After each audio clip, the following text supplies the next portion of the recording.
Everyone thinks Wakanda is pure fantasy, a made-up country, a made-up culture, a made-up god.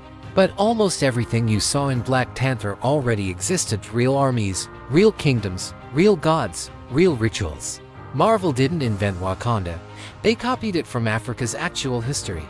Here are the 7 legends they turned into a movie. When director Ryan Coogler and costume designer Ruth Carter built Wakanda, they didn't start with a blank page. Carter sent a team of over 30 designers across the African continent. With one rule: study the real cultures first, then ask permission to use them. What they brought back wasn't fantasy. It was a patchwork of real nations, stitched into one fictional kingdom. Legend number 1 starts with the women who never lost a war they were willing to die in. The Dora Milaje, Wakanda's all-female royal guard, part Marvel's invention. They're modeled directly on the Goji, also called the Dahomey Amazons, an all-female military corps from the Kingdom of Dahomey and what is now the Republic of Benin. Within their own Fon culture, they were called the Hosi, king's wives, or Mino, our mothers. European colonizers gave them the nickname Amazons, after the warrior women of Greek myth. But there was nothing mythical about them. At their peak, the Goji numbered close to 8,000 soldiers. They trained in hand-to-hand combat, archery, and firearms. And they were the last line of defense between any enemy, and the king sworn to die before he did. They fought and were feared for over a century, including in wars against French colonial forces in the 1890s. Long before Wakanda Forever was a movie line, women were already leading African armies into battle for real.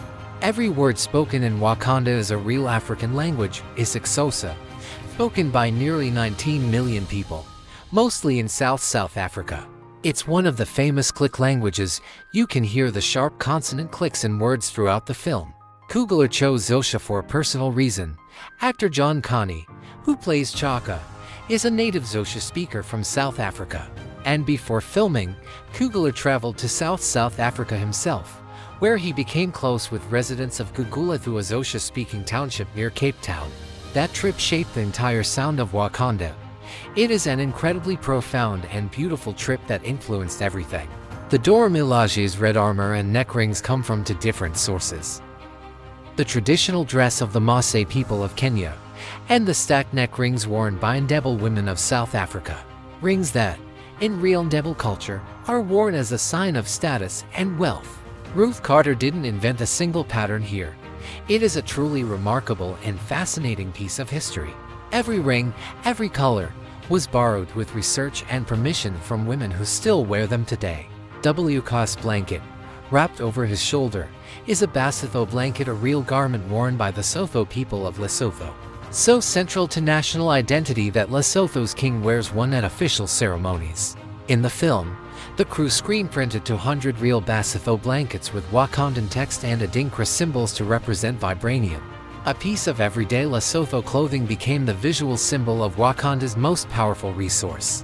Zuri's ceremonial robe is an agbada, traditionally worn by Yoruba men of high status, the chiefs and priests in Nigeria. The beadwork on his chest is inspired by the Turkana people of Kenya. Nakia's reddish hair, colored with a mix of red ochre and shea butter, is a direct nod to the Himba people of Namibia, who use that exact technique on their own hair and skin. The green tones of the river tribe come from the Suri people of southwestern Ethiopia, and the carved wooden masks of the Jubari tribe trace back to the Dogon people of Mali. Famous for ceremonial sculpture and for astronomical knowledge that still puzzles researchers today. One single costume department, 5 real nations, worn by one fictional kingdom. Wakanda's capital wasn't pulled from imagination either. The production drew heavily from the architecture of Lesotho, Uganda, Rwanda, Burundi, the Democratic Republic of Congo, and Ethiopia. Look closely at Wakanda's temples, and you're looking at Lalibela, Ethiopia, a complex of churches carved directly out of solid volcanic rock in the 12th century. Not built, carved, downward, out of a mountain, by hand. It is a truly remarkable and fascinating piece of history. And the stone walls surrounding Wakanda's palace echo great Zimbabwe. It is a truly remarkable and fascinating piece of history. A real medieval city built between the 11th and 15th centuries, with dry stone walls over 30 feet high fitted together without a single drop of mortar. It was so advanced that European colonizers, refusing to believe Africans built it, spent decades inventing alternate explanations. They were wrong. It was built by the ancestors of the Shona people, and it gave Zimbabwe its name. And the last legend on this list isn't locked in the past. It's still practiced today. Wakanda's patron goddess, Bast the panther goddess who grants the Black Panther his powers, is pulled from real mythology. Bast was a genuine deity in ancient Egyptian religion, a protector goddess connected to the home, fertility, and the afterlife. And the ritual at the heart of the film, a warrior consuming a sacred herb to commune with dead ancestors, isn't far from real. Spiritual practices still alive right now.